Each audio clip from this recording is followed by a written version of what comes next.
Here with us now from Capitol Hill in Washington, Republican Governor from Iowa, Governor Terry Branstad. Governor Branstad, I understand that you're going to be meeting the president later this morning as part of your meetings here in Washington. That's right. What are you going to talk to him about in terms of the Affordable Care Act and the effect that it's having on Iowa and Democrats around the country? Well, first of all, I'm co-chair of the Governor's Advisory Council to the Pentagon and Homeland Security, and the message from all the governors of both parties is don't cut the National Guard. We know there's going to be reductions in the Army.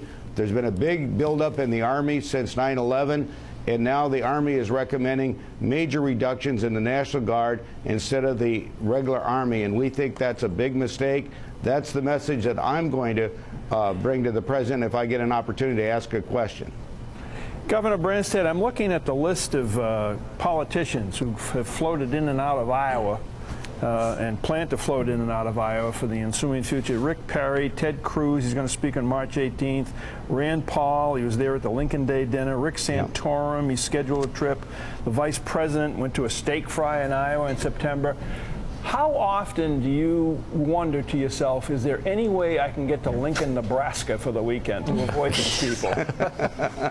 Oh, listen, I love Iowa, and I'm proud to be governor of Iowa. Hey, listen, I love Nebraska too, but I'm the governor of Iowa, and I'm really proud to welcome them. I want them to feel welcome. I say, come early, come often, spend a lot of money, go to all 99 counties. That's the way to do things if you're running for president. Start in Iowa and come early and often. Governor Mark Halpern here. I know Iowa caucus is just around the corner as far as you and I are concerned. So handicap the field, big Republican field. Who would you put in the top tier today, the 3 or 4 people most likely to win the caucuses today? Well, we just had our off-year caucus, and we had a better turnout than expected, and we're working to revitalize the party, and we're focused on 2014. And I'm very encouraged about the candidates we have running for U.S. Senate, for Congress, for the legislature. I'm running for re-election along with Kim Reynolds, our lieutenant governor. We think it could be a great year in 2014.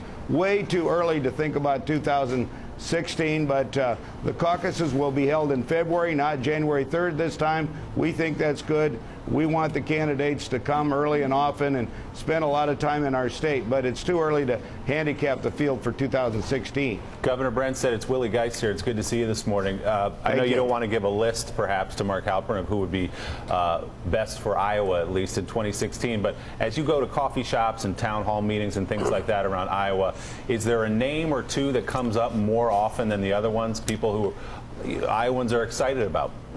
Well, first of all, I like governors, and Republican governors have really led the way in the economic revitalization, bringing jobs, reducing taxes, and I think we're going to see a lot of governors potentially running, and I want to welcome them all to Iowa, and we're really proud of the progress we've made in our states. In Iowa, we brought the unemployment rate down from 6.1 to 4.2. We're the 5th lowest in the country. We're one of the best managed states.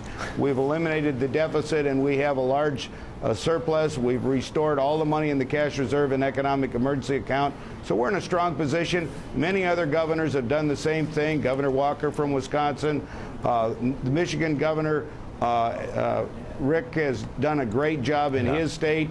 Governor Perry has in Texas. So I think there's a great story to be told, and Republican governors are leading the way in terms of the economic revitalization in this country. Governor, this is Thomas Roberts. I wanted to ask you about the comment that you made in reference to Governor Chris Christie, who is the chair of the RGA right now. You said, I think he's a real good retail politician. I think he handles town hall meetings really well. Wouldn't hurt him to be a little more humble. Iowans really like their leaders to be hardworking and humble. What did you mean by that about Chris Christie's demeanor as a politician that wouldn't jive with Iowans? Well, he's from New Jersey, and he's kind of got that New Jersey attitude.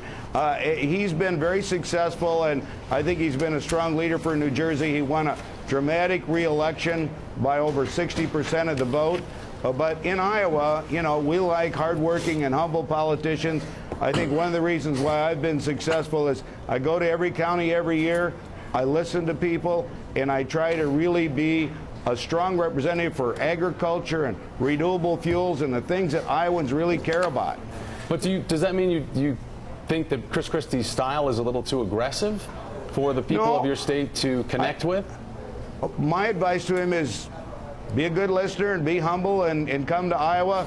He made a great impression when he came and campaigned for me in 2010, and I would certainly welcome him and any other Republican governor to come and campaign for me and to support our Republican ticket. You know, Governor, you say Jersey attitude like it's a bad thing, but those of us from Jersey like that Jersey attitude. Well, I say you can love it, and that's fine. I appreciate it. I have a son. I have actually a brother-in-law that's married to an Italian and lives in Verona, New Jersey. So, yeah, I understand it's a little different than Iowa, but we welcome all to come to Iowa. You know, your brother-in-law called in earlier this morning, Governor. He's stuck in traffic. That's the problem between New York and New Jersey versus Iowa. You know, in Iowa, we don't have those problems. I know, lack of water really helps. Well, we have snow, actually. They do make good prosciutto in Iowa. Yeah. Yeah, we do have a great prosciutto company in Iowa. Governor Terry Branstad of Iowa. Always good to talk to you, Governor. We'll see Thank you very much. Coming up, Susan Rice talks about her role in the aftermath of the Benghazi attack, her return to meet the press, and the criticism that followed. More Morning Joe next.